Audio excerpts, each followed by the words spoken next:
amasiko nezithethe. Saba ngabelungu kuseninam mzuntsuntu. Yizani sinqweme ze kuthi qwenge. Naba abantwana bethu bejikilela amasiko abo sijongile. Iqhawuke phi na imbeleko msikaPhandlo? Ingaba siyavuma ukuba ukufa kusembizeni? Abakhuliswa sithi na sibaguqule bafane noondlebe ezikhanyilanga?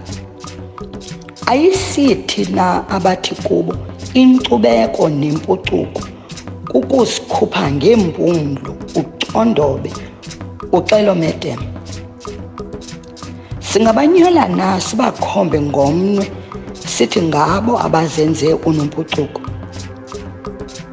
Khawukhangele, nantso intombi emnyama iziqhayisa igaxele ilokhwe emhlophe kuba kaloku iyatshata.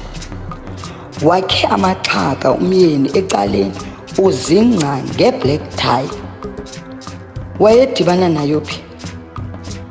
Zayaphi na iimini ezimnandi zemidudo sibhiyoza sonwabile ngesintu singabantu?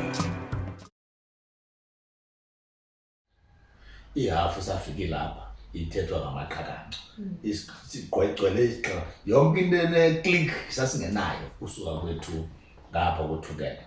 Sasithetha isinguni thina, into esondele phaa isiZulu. Sahamba ngoku sidibana nenantsika nento i-click sisahlala nazo apha kula maqhakanqa. Sendiselana nawo, satshathiselana ngamaqhakanqa, sazalana maqhakanqa. Ezi zizwe zasembo ke ngoku amabhaca zifika apha kusiliwa ngaphaya, kusiliwa imfazwe zikaShaka. Bebaleka loo nto, right? Behambe befuna indawo umhlaba banomisa kuwo. Bafika umhlaba ungahlelanga wodwa, unabantu bawo. Wathi ke ukumkani wayekhona ngexesha ukumkani uHintsa. Bendikunikile uHintsa iposition yakhe indawo in the Xhosa dynasty. uHintsa uzalwa nguKhawuta, Khawuta uzalwa nguCaleka, Caleka uzalwa nguPhandlo, unyokakhe. Bafika ngexesha kaHintsa. uHintsa wakhupha i-decree to all royalty phantsi kwakhe uba guys abanikwe indawo zohlala, banikwe inkomo, basenge, babaleka they are on the run. So they were settled. Le nto yamasiko yoku-interactana kwethu ayenzekanga kubo bodwa, ayingabo bodwa aba-assimilate into zethu, nathi si-assimilate into zabo. Umqombothi ayoselo sasiXhosa emqombothi, kwakuselwa amasi kuthi xa kutyiwa inyama emcimbini. Sasingenawo umqombothi. Andifuna uthetha ngebrandi banayo, sasingenayo ngoku seyingena ebuhlanti. Masithethe ngomqombothi. Uthi umolokazana uMarhathe kutatazala wakhe ongumXhosa, tata ndikwenzele irhewu. Abuze utatazala uba hayi bo, uqhela undibuza na xa undenzela irhewu, uqhela undenzela nje irhewu ndilisele. Ndihlela apha ndilinde irhewu, hayi tata lizawuthatha ithutyana lizawuba yi-4 days. So that is why ndifuna ukubuza uba uzakwazi nolinda. Athi utatazala hayi ndawulinda. Wenziwe umqombothi, utata ntsuku zawo upresentwa. Utatazala intoni lela rhewu thethe ngalo. Kodwa ke xa ucela uba namhlanje ungayi ndawo, uhlala apha eCakohlanti. Nantsi ibhekile irhewu. Umqombothi wangena ngolo hlobo ke. Xa usithi uMarhathe uthetha uba uMarhathe Intombazi umtshakazi walapho othathwe ngaphaya eMamfengu. Wenza into yabo kwabo uzoyenza apha. So umqombothi into yaseMamfengu. Ize ngamaMfengu. Imikhondo sasingenayo. Abantu abalola imikhondo ngamaMfengu. ababesilwa ngezikhali sesilwa ngamagudu Mafeni ngubaleka ngqondo asisele into ezininzi. esasizwe singamfengu sihlonishwa nomshaka because imikhono ayithatha ngapha. Ndandikhe ndava kusithiwa sendiphuma ecaleni ngoku ushaka wabethwa sisizwe. Wayebethwa sisizwe, wayengabethwa samamfe, wayebethwa nguCihle. Hayi wabethwa isizwe engazange akwazi usoyisa uNansika ushaka semahluli uHatela azange akwazi umoyisa uHatela ikumkani yasasizwe uLanga Libalele azange akwazi woyiswa uLanga Libalele wayeginya yonke into babushaka inye into azingayiginye uLanga Libalele Kade bebakhulu bakhulu. Njengoba sithetha ngemfazwe ke tata asize kwezi zika unibalisele ngezika zezokuhlahlabe noCaleka imfazwe zakho. Zeziphi abaziphumelela kuzo? Uyazi ngabe uyazazi? Okay. Mandibalise ngezi noba zi3. Okay. Ezimfazwe xa ziphelele zi9 over 100 years. Imfazwe zi9 zokulwa kwethu sisilwa nabelungu. ngoRharhabe ke ozofitshanisha kakhulu ngoba i-attack isuka ngaba ngaseKapa isiza so umphunga wayo omninzi waphela. uMaqoma uzalelwa phaa eXukwana kwizilali zaseXesi kokwabo ikomkhulu ngelo xesha lasele lapha eMkhubiso kwendawo kusebenza unyana wokuqala unewele lakhe kuthiwa Nongwane lahamba layotshatela kuNkosi uKama lo Maqoma. uMaqoma at age 18 to 20 ukoluka kwakhe uzibhaqa at 22 years sele war in his hands. Imfazwe kaThuthula in 22. Okay, so we enter Maqoma in the frame. Uthi ke Maqoma as I said Maqoma unyana kaNgqika. I was telling you about izenjani imfazwe ka-1818. Le mfazwe is a civil war between uNdlambe noNgqika. uRharhabe ubhubhe ngexesha elinye noMlawu unyana utata kaNgqika. Esemncinci uNgqika engekalungeli uthatha ubukhosi okanye ubukumkani bamaXhosa. Wanikwa ubrother kaMlawu wabanjiswa yena uNdlambe. Babulawa emfazweni. Ngexesha uRharhabe atheka ehambe ethatha izizwe aphele esakha ngazo ubukumkani bakhe. Babulawa ngabaThembu. Yes. Babulawa boyithuke emfazweni. Now he's too young to take uNgqika. Kwanikwa ubrother kayise uNdlambe, ubrother kaMlawu. Fika ixesha lokuba uNgqika aphathe uNdlambe afune nento yomntana. Kwaxatyana ke ngoku.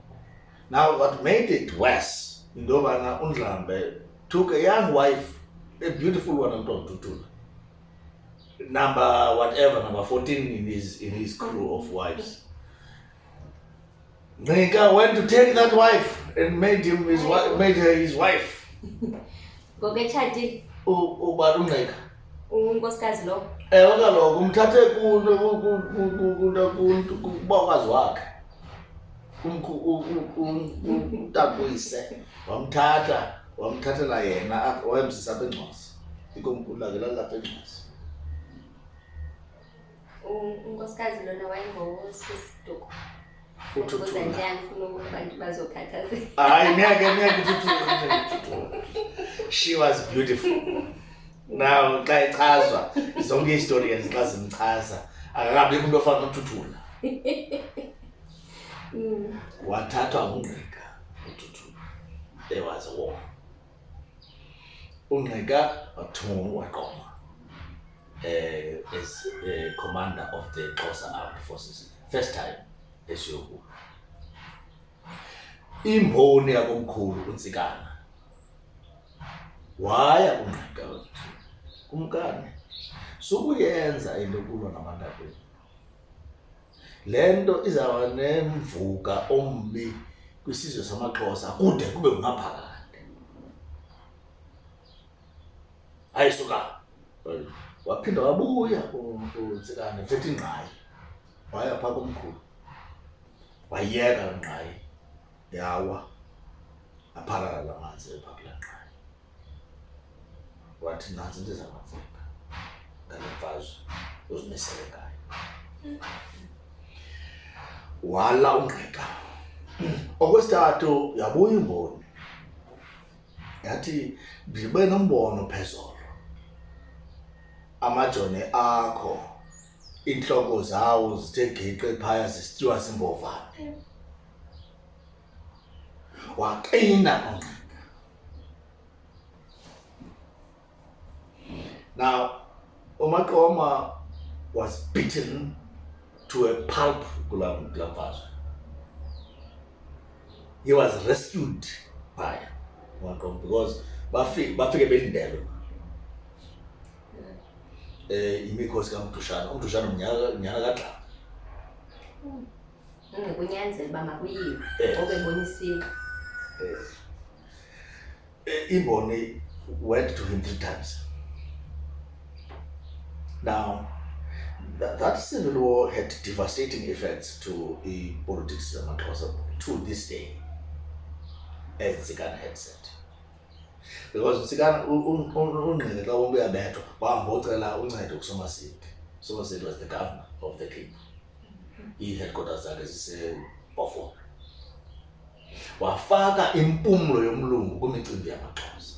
Nanamhlanje ekaphuma impumlo yomlungu kwimicimbi yamaXhosa. As Ntsikana had said. uNgqika wamoshayo.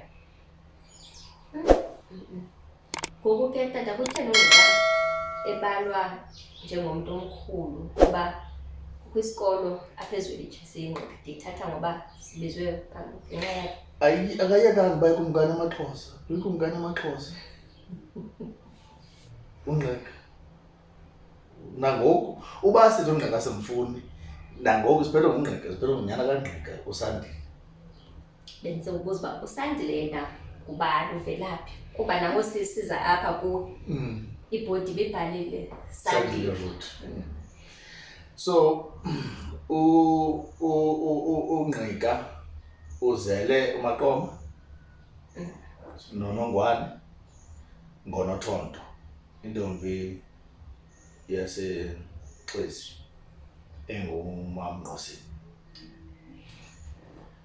uNgqika waphinda wathatha abanye abafazi wazala abanye abantu. Phakathi kwabo bantu uNkosi uTshali, uNkosi uXhoxho, uNkosi uAnta, uNkosi uThente, uNkosi uMatwa. Undibuze ngoMatwa. One day I've got a story about Matwa. uNkosi uMatwa, uNkosi uSandile. uSandile is 22 years younger than uMaqoma, but he's the king. Ngokwala incoko bakhe sayincokola ke. Determine ukuba who's your mother, Manunyoko.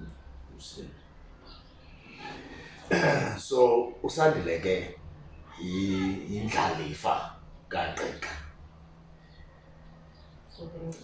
Yes. Okay, So uvela apho ke uSandile. So apho besiyakhona besizimfazwe. Imfazwe kaThuthula okanye imfazwe idabi lamalinda. Apha suka phaa phezu kwentaba kaNtuthu kwehla uzaba ngaseNtimbazi. That is where the war was fought. It had devastating effects. In the next war, 1834, uXhoxho omnye brother baka Maqoma unqandela inkomo zikaTyhali omnye umntwana wakhe. Unqandela inkomo zikaTyhali zibiwa ngabelungu. Abelungu bamdubula, bamgraze nge-bullet up wopha. Wathi uMaqoma, xa kuwe igazi lenkosi phantsi ithetha imfazwe loo nto. Wayiwe emfazweni. That's the second war. Maqoma abeyinvolved kuyo. Then there was the war of 1835. Imfazwe kaHintsa. Apho belungu baleqa uHintsa, bambulala, bamkhupha amazinyo, benza imemento ngawo, bathatha intloko yakhe bayisa eBritane, bahlekisa ngaye, benza yonke le nto. Up to today akukho uxolo kwesizwe ngenxa nto yobana ayikabuyi intloko. Akabikho xolo. It's a very sensitive matter. uMaqoma received a message from uHintsa before after 18. So he went to war for that to revenge ufa kuka Hintsa. And Maqoma's last war was this 1850 to 1853. There was another war in 1847 where Mfazwe Ezembe. Maqoma was not interested in Mfazwe Ezembe. I'll tell you about Mfazwe Ezembe. Then you clash. It's the war of the X. Now, Maqoma, the most significant is the 1850 to 1853. Ibizwa ngoba imfazwe kaMlanjeni. Kwakukhona imboni ekuthiwa nguMlanjeni. Igama lakhe ayingoMlanjeni. Xa uthwasa kwakhe wayethanda ukuhlala eMlanjeni. Imini le uhleli phaa emanzini uvele ngohlobo. Uvele le ndawo. Akafuni mfazi, akafuni kutya kwamntu, utya ibusi phaa nezanto zasendle. Akafuni umntana nomfazi, abafazi bazawubenza weak. Angafuni abafazi. You know, I feel like Uhlala eMlanjeni. Kwathiwa nguMlanjeni. So uMlanjeni 1850 kuqala imbalela enkulu embiqithi. Kukho enye isiko ke friend uxele ngalo when we had time ngenye imini. The Nqoma system. The Nqoma system was an economic system yamaXhosa. Umuntu ongenankomo uthathelwa from the royal head of cattle. Athathelwa inkomo enethole. Kuthiwe mahamba nayo ufundele uyosenga, utyisa abantwana amasi. Because sifuna ubekho kubulabayo. That was the Nqoma system. Kude kube kuqalo esiXhoseni ethi inkomo yenqoma itsandobheka. So inkomo yokubola xa uyisenga uma ubheka umuntu azothi azoyilanda. So from the Nqoma system ngoku inkosi zareclaima inkomo zazo because ziphelile inkomo. Imbalela. Now there's this sensation uMshumayeli kuthiwa nguMlanjeni. Olandelwa ngabantu. UMlanjeni aqale i-movement ethi inkosi asisifuni zawuthi nohlala inkomo sagqiba silapha. Kwathaba kukho ngoku inansi resistance against inkosi. And inkosi ngoku and also kuphethe uNantsika uSandile phethe ngamaQoma. Andithi uNgqika wasweleka ngo-1829 bulawa yiTB. Engekho ready uSandile semncinci. So kwabambeka uMaqoma. uMaqoma ngo-1840 wamolusa ogqiba wamnika into yakhe. So now umuntu in control apha is supposed to be uSandile. So Sandile calls a royal meeting and says, the royal council and says, guys, masenze ngicebo ngoMlanjeni, let that is mabulawa. And Maqoma said, no, that's not wisdom. La force you mobilize our band. We can never master that. Let's use that force, but direct it to the whites. See? So they stole Mlanjeni's war, then directed it to the whites. It became Maqoma's war in the end, when it was Mlanjeni's war. See? And we scored many victories in that war. It was long, and we had to end it. Ngoba no uMaqoma uthi kunuka ivumba lesidumbu uphuma nje endlini kunuka ivumba lesidumbu all over. So maphoyisa lapha elimhlophe ipheliswe. It was devastating for us, but more devastating for the whites. I'll give you the details of it. That's not too long. I love it. I smile, but much as Babafa, but I love the victories that we scored in that war. Well, Kotitha ngomaqoma walwa nabantu bamhlophe. Yes. Kodwa Maqoma kodwa uNgqika waye wasebenzisana nabo. Yes. Ndinombuzo nje nawe apha kum nawo mhlawumbi uzokwazi ukuphendula kuba njani uyibonile uba utata usebenzile naba bantu ngoku yena uyaya uyoba. He was objecting ngexesha uyise amane inikezela. You see, uyise was did not have many choices. Uyise. Because kufuneka kwezinye indawo uphungule ile force ingaka ubanike something qha wayengabaqondani babakritik ohlobo. See, so he just did not have a choice, but uMaqoma ukhulele kulaa nto eyijonga laa nto resentful ngalaa nto. See, utata wayesenayo kwezinye things. He was very resentful. He looked at this thing but naye uMaqoma was very tactful dealing with the whites. Watry ukhuphela apha kumntakwabo uSandile ngexesha but uSandile did not have a tattoo. uSandile wayebulala qha. So Maqoma, you will find Maqoma one day esithi hayi cela nami bendibe ne-missionary ezindawo zine-missionary kubekho umfundisi. Xa kumfundisi apho kuloo ndawo kuzawubakho icawa kubekho isikolo kubekho. See, naye udimanda loo nto. Abantu bacinga fana uMaqoma uyawa uwela kule nto le-Christianity. Yi-tactic. See, yi-tactic because yabo mazathekwe indawo ezinabefundisi. So naxa kufika igavana entsha uMaqoma akhupha iinkomo ezityetyisiweyo noma zi-5 uyokwamkela igavana. Ufuna uyizirida, ufuna uyistadisha. Obviously after that uzawumenya usitraining negavana. Mamela. Abanye bathi uMaqoma ufumana kwezaa khantini ziseBhofondo kuselwa kuzo i-Cape Smoke, ibrand yayikhona kuthiwa i-Cape Smoke. Kuselwa kuzo i-Cape Smoke. uMaqoma, out of that, he stole the guns. He fought only one out of his wars, the rest he had guns. He stole the guns. So, and Maqoma, you find Maqoma kwenye peace meeting lapha eFort Cox, phantsi komthi omkhulu phaa. He kufika uCox, General John Cox, no General Hare beze kule peace meeting. uMaqoma phaa emthini phezulu babheka uphi uthi ndilapha. Ihlekana usizothetha ngiyaniva ngo ndilapha. Xa bengani bafuna uatheka kuvumbuluka 3,000 of warriors around iJohn Stilton. Because ubone baziyamtrika ezi.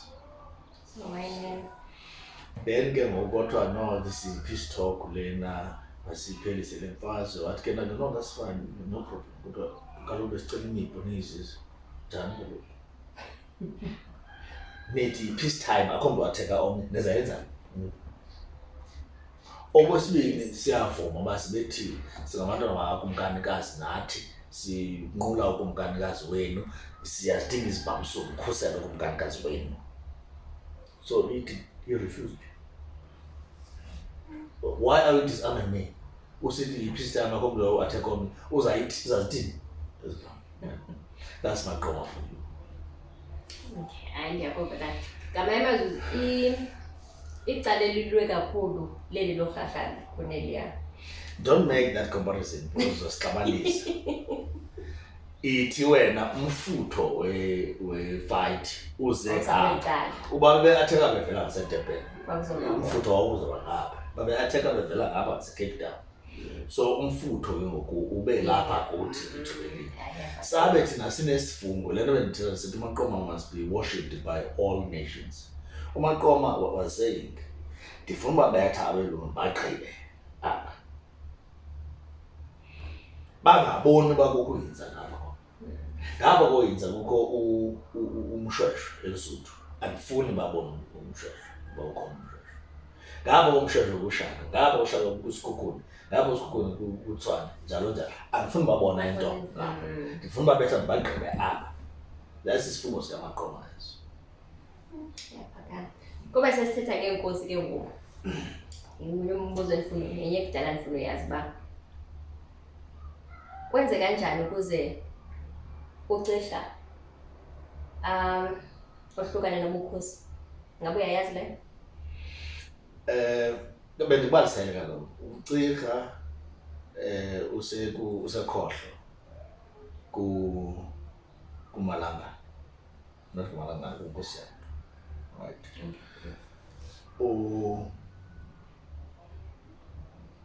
uJwarha usekunene lento sekunene ngixele nesinye liqadi elizele uChawe that means uChawe unawo ezisithu Okay.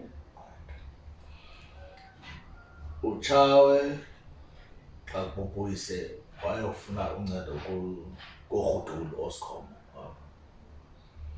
uba azobetha abantakwabo athathe uba bukhosi uyazazi uba akufanelanga yena kodwa wabulwela waboyisa abantakwabo wabaleka uJwarha utsho kulonina emabheleni obakha apho bakho bukhosi.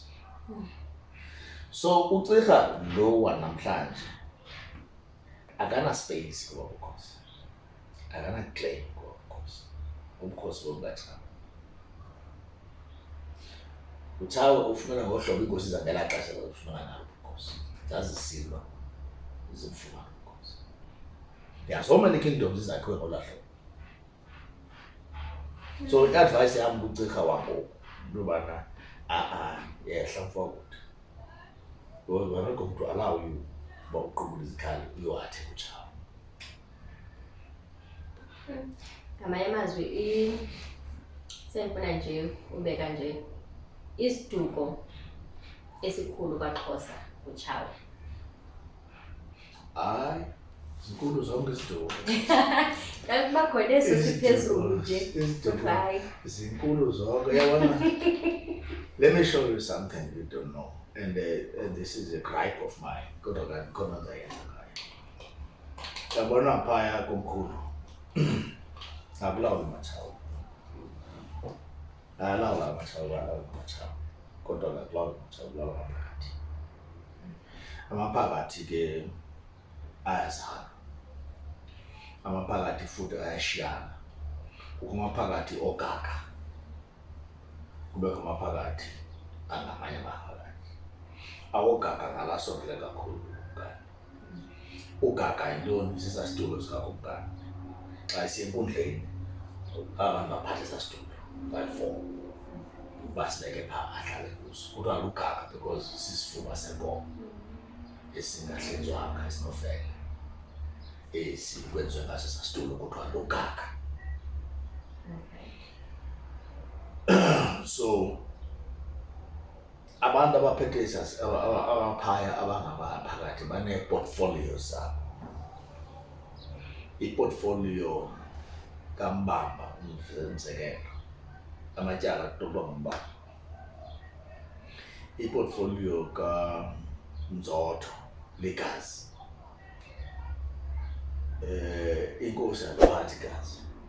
So xa kukho umcimbi emtshaweni inkosi ihlamba apha ngomkhondo for uba ikhala inkomo ugqoka ikhala uMzotho ungena apha ibe nguye uzawuba mdaka legazi lala nkomo liphakathi legazi uMzotho. Sasithathe nguye advisayo uba no le nkomo nayiphinda le niyenza wrong because uyozazisa kubekho umfene umfene iphakathi lezikhali uyophatha izikhali zenkosi, right? Kubekho umntakwende uletha lela phakathi ndithetha ngalo ndithi lilawula into zabafazi phaa kumkhulu. Yile lilawulayo uba hayi ningalibali kaloku kwafike lokuqala nguye ozawuthi hayi naxa inkosi icela uba igqibe idala kwenye indlu kolu thotho lwezindlu elaa qandi likhalaza kumntakwende ibe nguye olungishishekyo lenkosi uba uzawulala naxathi uzawulala lapha emozisi. Liphakathi labafazi elilawula loo nto. In fact lilawula ilineage uba kuzawubelelwa kanjani, lazi kakuhle uba ngubani ozele. Even if bazele ubabini abafazi uzawulazi umntakwende ixesha lobana there's 2 minutes between these two. If there's 2 minutes. So ndihlala sithi ke xa ndifika komkhulu ndithi hayi sabuya umva thina sikaManzondo ngoba we were drafted there by history uba singaphakathi. But ke ngosabuya umva komkhulu abaninzi abantu abapha komkhulu banintsi 20 abaqualifyayo nabangaqualifyiyo, abacelweyo nabangacelwanga. So we don't have space and we're not claiming it. So ndiphendula laa mbuzo wakho, ndizama ukulungisa kulaa nto ke yalo mbuzo wakho lona. Kwezi ziduko sesiphi iziduko esiphambili iziduko zamaXhosa? Naloo matshawe uthi aphethe akulawule wona phaa kokwawo, kulawule maphakathi. Aphethe wona because azi-figureheads. And uthi umtshawe ke ngoku ohlambulukileyo apha engqondweni athathe namacirha awafaka apha, athathe amajwarha awafaka apha, bathathe wabamba athi masilawule. Siyalingana. Hayi ngitele ndiyakuva. Ingabi khona engakhange ndinyathele kuyo imibuzo yam yohlahlabe. Asinakwazi uzigqiba zonke namhlanje, there's a lot. But masigqibezele uXhosa. Lekaxhosa. Masigqibezele uXhosa.